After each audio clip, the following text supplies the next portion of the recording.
Hi there, it's Steph. Thanks for popping by. So today I'm sharing with you another card in my Brusho miniseries. I used my stamping tool and I'm gonna be blunt. I bought that stamp set online. It said photopolymer stamps. I knew I had seen it, but I couldn't exactly remember. It did actually come with one of the English magazine, and it is not photopolymer. And I think someone pointed out it could possibly just be acrylic stamp. Um, I think acrylic stamps are my nightmare stamps. I had to stamp it 3 times on the most detailed part. I managed to get something okay with it, but if you don't have a stamping tool, I don't see how you could possibly stamp that. So thumbs down to acrylic stamp. Photopolymer stamps are for me the best. But anyway, I made it work. I stamped with some Fine because I wanted it to remain very black. And I used my heat gun, which I'm not sure, I don't think I showed you, but I had to make sure that it was really dry before I started with the coloring. And then I started coloring with my new Brusho powder paint. So I use the Pentel watercolor brushes that have the little reserve of water, and I think I use the finest one, so the tiny one, because it's pretty detailed card. So I started with the red, and I did 1 layer, 2 layers. I don't think I did a 3rd layer. I think I stopped at 2. Maybe some of them I added a bit back. I'm learning patience here, people. As I do learn more and more about watercoloring, it requires patience. Yeah, here's a third layer. I'm not a patient person, but it's actually, I've heard people saying, oh, it's relaxing to color. It is actually relaxing.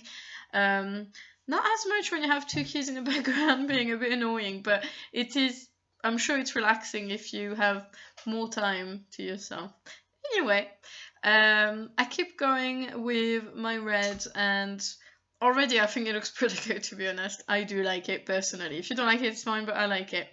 Then I decided to do the center of the flyer was in yellow. Unfortunately, it was a bit darker than I wanted. I wanted it a bit more lemony yellow than yellow. But that's okay. In the end, it works out okay, so that's cool.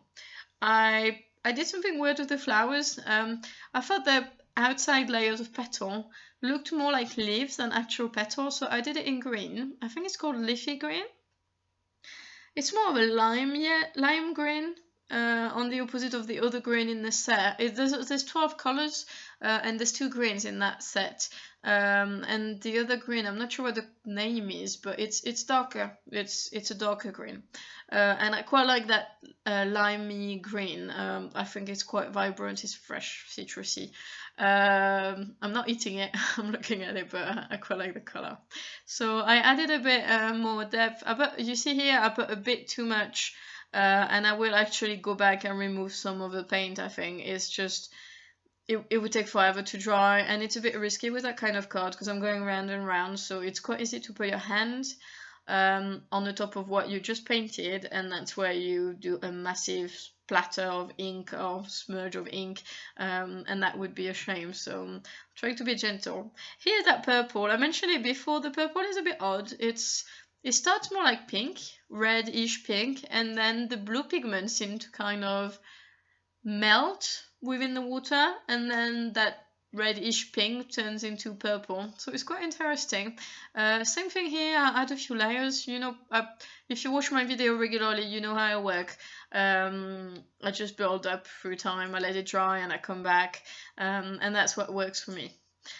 So then I decided to attack the background of the middle. So it's hard because when you color that much, you kind of want to do the whole panel, but then if you do the whole panel, it can become a bit, when there's too much detail, if you can't see anything anymore in the end, it's too much. Less is more, some people say, so here I go for a little bit less. So instead of coloring the whole panel, I just decided to do the background of the center, and that way the little bird will pop against it, so I thought it was quite a good way of doing it.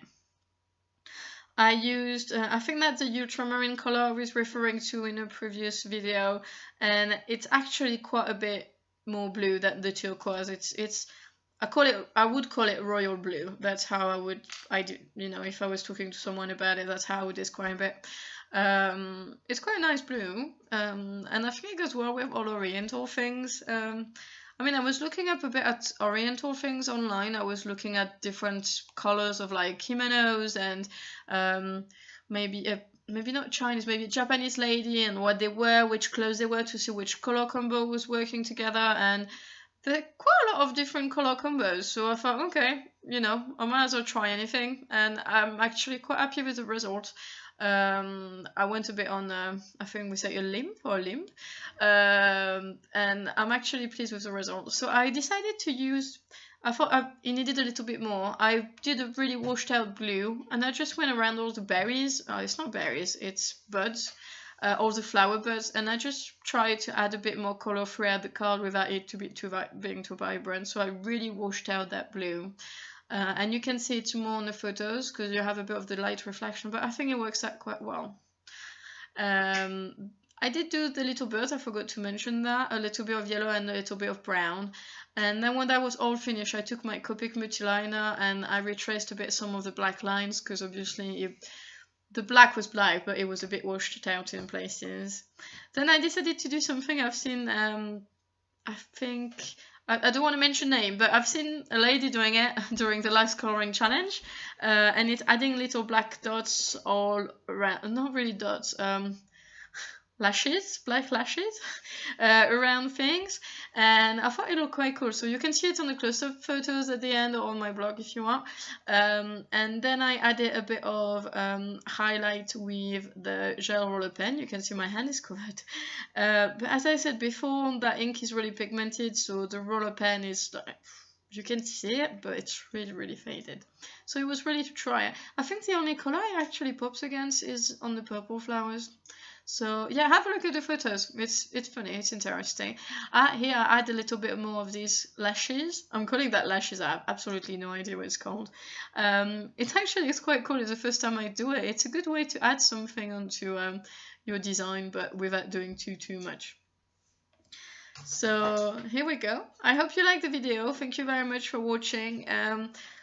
I think it was an interesting card because I didn't think I could go anywhere with that stamp set, surely not the way he was stamping, but I'm actually quite glad I did get somewhere.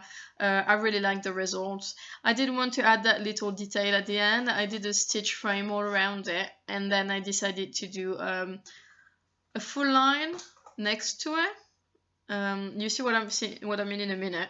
And I think it creates like a frame, and then I realized that my card panel was far too long for my card, so I actually had to trim my panel, and I did another stitch line and another full line, so that was silly. Normally I check the size of my panels, but this one I've completely forgot. But it's okay, you know, it's proof that it's not because you get one thing wrong that you can't use your cards. We're crafters, we're card makers. There's always a way to make it better. If there's a stain, if there's a wrong size, there's a way to make it better. So don't throw your work away. Think about it. There's probably a way to save whatever mistake you may have done. Yeah, that's the final result. Thank you very much for watching, and have a great day. Bye.